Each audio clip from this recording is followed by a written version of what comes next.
Dear students,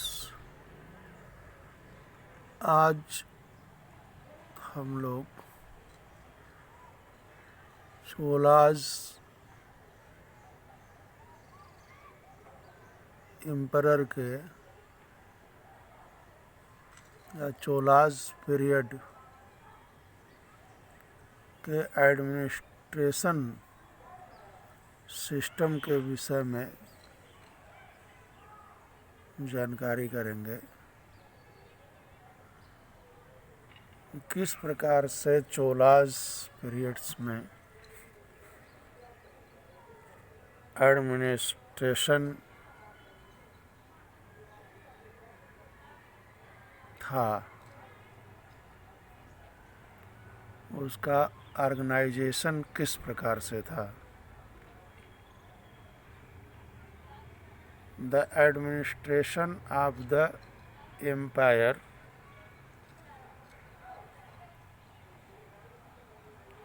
How was the administration organized?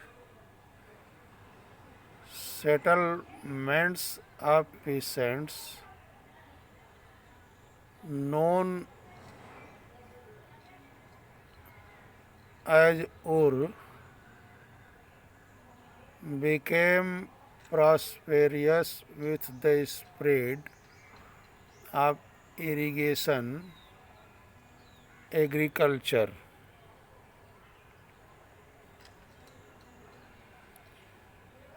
Administration किस प्रकार से ऑर्गेनाइज था। किसानों की बस्तियां जो उर कहलाती थीं, सिंचित खेती के साथ बहुत समृद्ध हो गई थी। Groups of such village formed larger unit called nadu. गांव के जो ग्रुप था उसको नाडू कहा जाता था।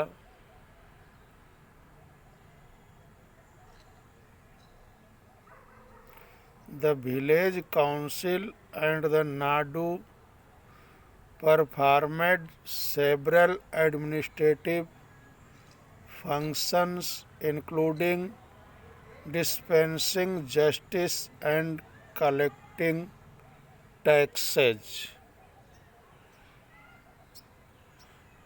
ग्राम परिषद और नाडू न्याय करने और टैक्स वसूलने जैसे कई एडमिनिस्ट्रेटिव वर्क करते थे। Rich peasants of the Vellala caste exercised considerable control over the affairs of the nadu under the supervision of the central Chola government. Vellala एक कास्ट थी वहाँ पर उस पीरियड में, आज भी है। बेल्लाल कास्ट के धनी किसानों को सेंट्रल चोल सरकार की देखरेख में नाडू के कामकाज में अच्छा खासा नियंत्रण हासिल था।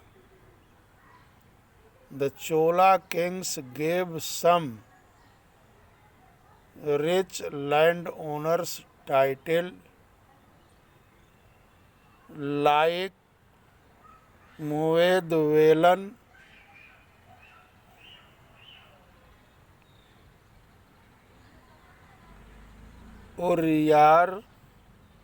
अरियार इट्स।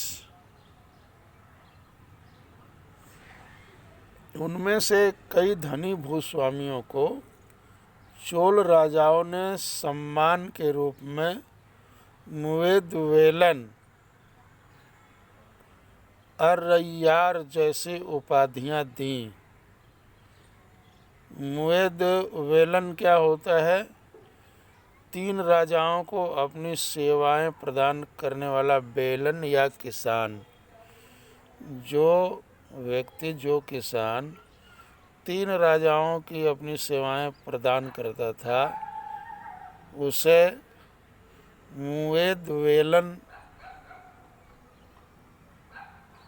की उपाधि दी जाती थी, या अर्रैयार। मुएदवेलन या अर्रैयार, ये 2 उपाधियां थीं उस समय की, जो लोगों को दी जाती थी as markers of respect and interested them with important offices of the state at the centre, और उन्हें केंद्र में महत्वपूर्ण राजकीय पद सौंपे जाते थे। Types of land.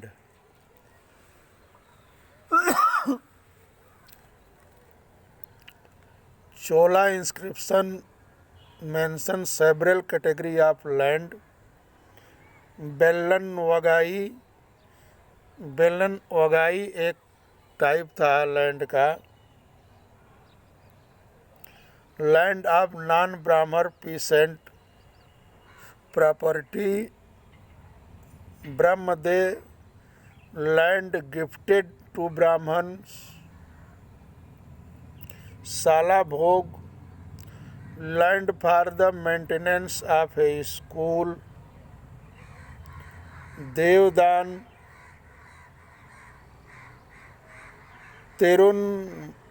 तेरुनमट्टुक्कनी, देवदान या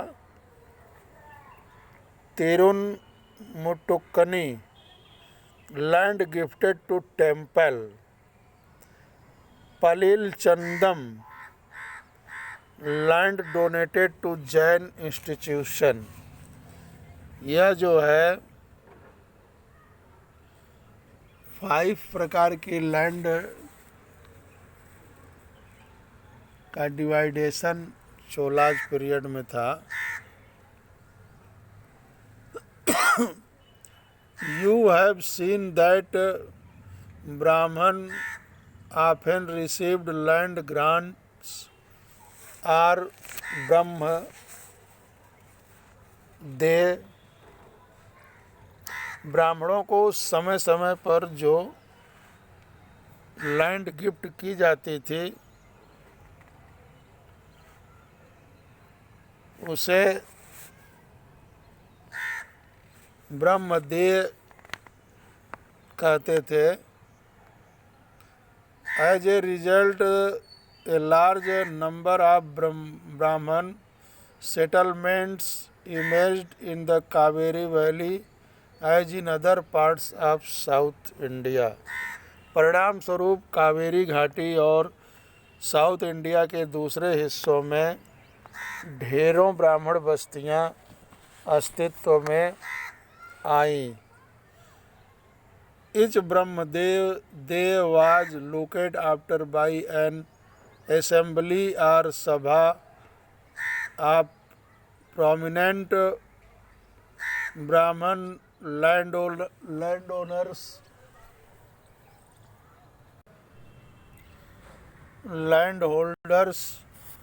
These assemblies worked very efficiently.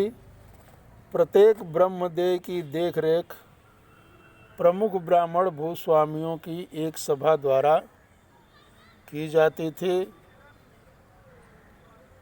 Their discussion were recorded in detail in inscription, often on the stone walls of temples.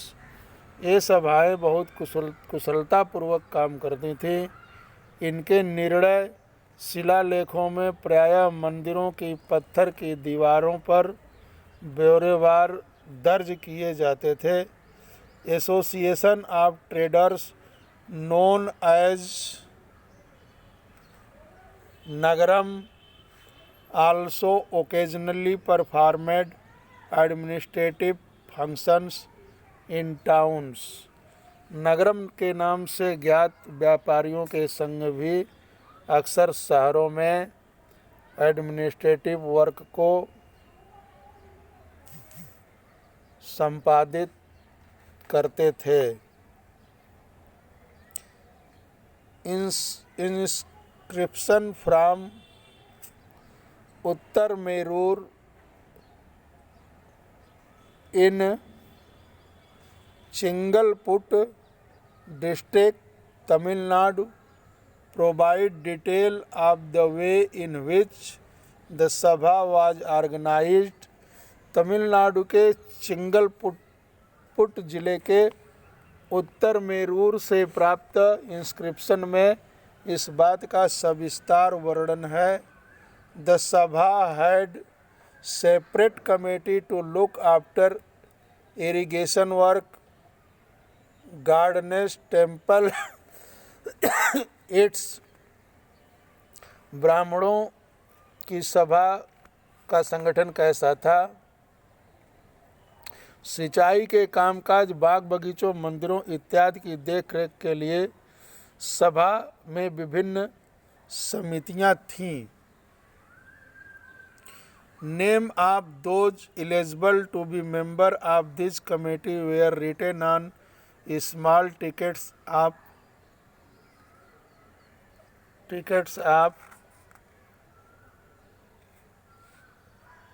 palm leaf। These tickets were put into an earth innerwear pot from which a young boy was asked to take out the tickets one by one for each committee। कह रहा है कि ब्राह्मणों की सभा का संगठन कैसा था? सिंचाई के कामकाज, बाग बगीचों, मंदिरों इत्यादि की देखरेख के लिए सभा में विभिन्न समितियां होती थीं। इनमें सदस्यता के लिए जो लोग योग्य होते थे उनके नाम तालपत्र के छोटे टिकटों पर लिखे जाते थे और मिट्टी के बर्तन में रख दिए जाते थे और किसी छोटे लड़के को हर समिति के लिए एक के बाद एक टिकट निकालने के लिए कहा जाता था। मतलब सभा के जो मेंबर बनाए जाते थे उन मेंबरों को एक कूपन पर नाम लिखकर मिट्टी के बर्तन में उसे डाल दिया जाता था। Lottery system, as a lottery system. और गांव के किसी छोटे बच्चे से उसमें से नाम निकालने के लिए कहा जाता था। जिसका नाम निकलता था उसी को सभा की जो समिति होती थी, कमेटी होती थी, उसमें उसको सदस्य बनाया जाता था। इस प्रकार से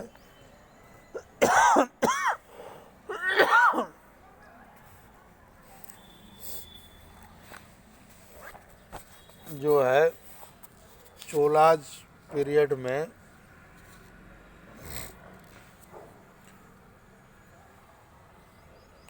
एडमिनिस्ट्रेशन चोलाज पीरियड के इस तरह से चलता था।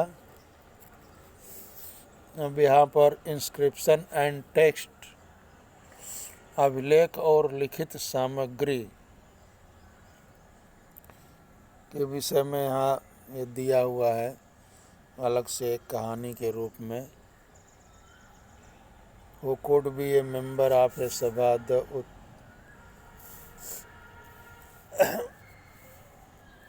उत्तर मेरूर इंस्क्रिप्शन लेज डाउन। सदस्यता के विषय में बता रहा है कि उत्तर मेरूर में एक इंस्क्रिप्शन मिला जिसके अनुसार सभा की सदस्यता कौन पा सकता है। The all those who wish to become members of the sabha should be owners of land from which land revenue is collected। ऐसे भूमि का स्वामी होना चाहिए जहाँ से भू राजस्व वसूला जाता है। सभा की सदस्यता के लिए जो है इच्छुक लोगों को ऐसे भूमि का स्वामी होना चाहिए, लैंड ओनर होना चाहिए जिस लैंड का वो टैक्स देते हों। दूसरी चीज़ कि they should have their own home, उनका अपना ओन होम हो। They should be between 35 to 70 years, 35 से 70 के बीच में जिनकी आयु हो। They should have knowledge of the Vedas, Vedas Veda का नॉलेज होना चाहिए।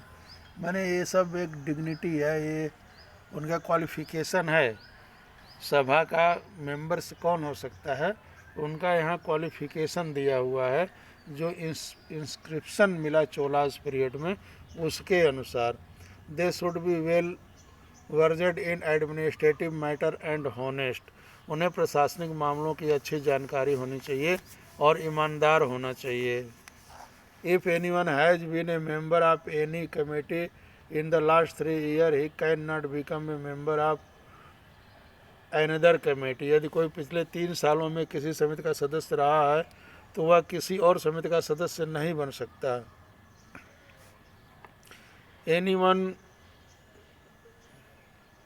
Anyone who has not submitted his accounts and those of his relative can not contest the election, जिसने अपने या अपने संबंधियों के खाते जमा नहीं कराए वो चुनाव नहीं लड़ सकता था। While inscription tell us about king and powerful men, here is an expert from the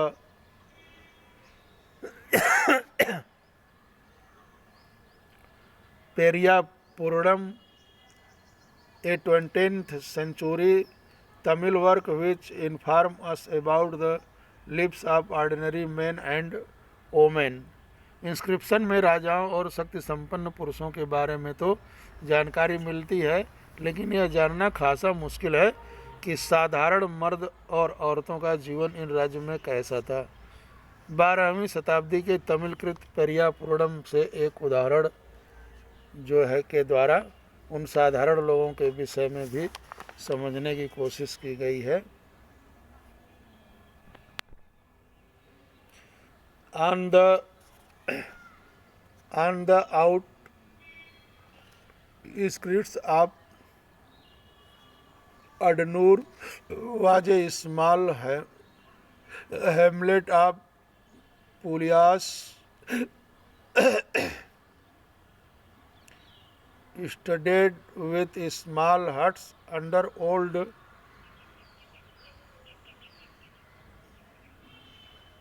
thatches and inhabited by agrarian laborers engaged in manual occupation. In the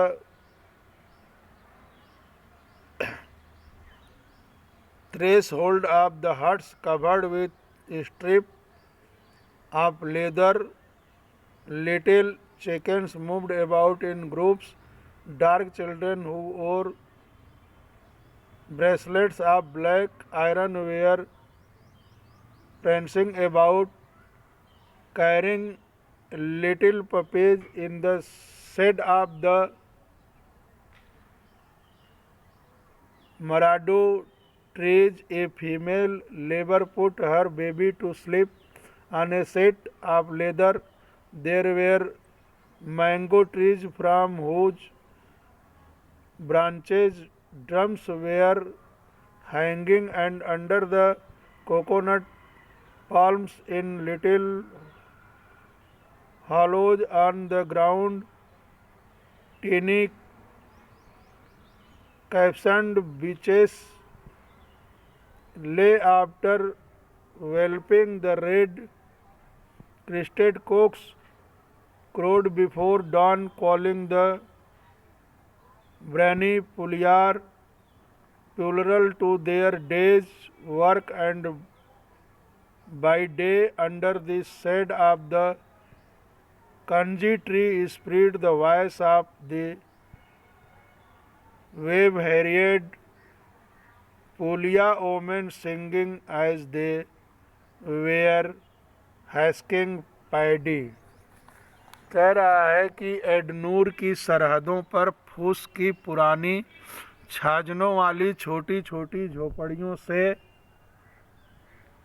अटा पड़ा पुलाया एक ऐसा समूह जिसे ब्राह्मण और बेल्लाल प्रतिष्ठित समाज के बाहर मानते थे। लोगों का एक छोटा सा पुरवा था जिसमें ओछे किस्म के पेशों में लगे खेतिहर मजदूर रहते थे। लेदर की पट्टियों से घिरे हुए झोपड़ियों के अहातों में छोटे मुर्गे मुर्गियां झुंडों में घूमते रहते थे। गहरे रंग के बच्चे जो काले लोहे के कंगन पहने हुए थे छोटे पिल्लों को उठाए उछलते चल रहे थे। मारदू पेड़ों की छाया में एक मजदूरनी ने अपने बच्चे को लेदर की एक चादर पर सुला दिया। आम के पेड़ भी थे जिनकी शाखाओं पर नगाड़े लटके हुए थे और नारियल के पेड़ों के नीचे ज़मीन में बने छोटे गड्ढों में छोटे सिरों वाली कुतिया पिल्लों को दूध पिलाने के बाद लेटी हुई थी। लाल कलगी वाले मुर्गे ने पौ फटने से पहले तगड़े पुलाया को दिन के काम पर जाने की हाक लगाते हुए भाग दे दी। धान कूटती लहरदार बालों वाली पुलाया स्त्रियों के गाने की आवाज़ रोजाना कांजी वृक्ष की छाया में फैलती थी। कहने का मतलब कि जनरल पीपल जो है उसका लाइफ स्टेटस वीक था। इस इंस्क्रिप्शन में यह दिखाने की कोशिश हुई है कि जनरल पीपल का जो लाइफ स्टेटस था या लाइफ स्टाइल था वो वीक था और अपर क्लास के लोगों के कम्युनिटी से उनके हैबिटेट जो है दूर हुआ करता था। इस तरह से ये चैप्टर पूरा हुआ। Thank you.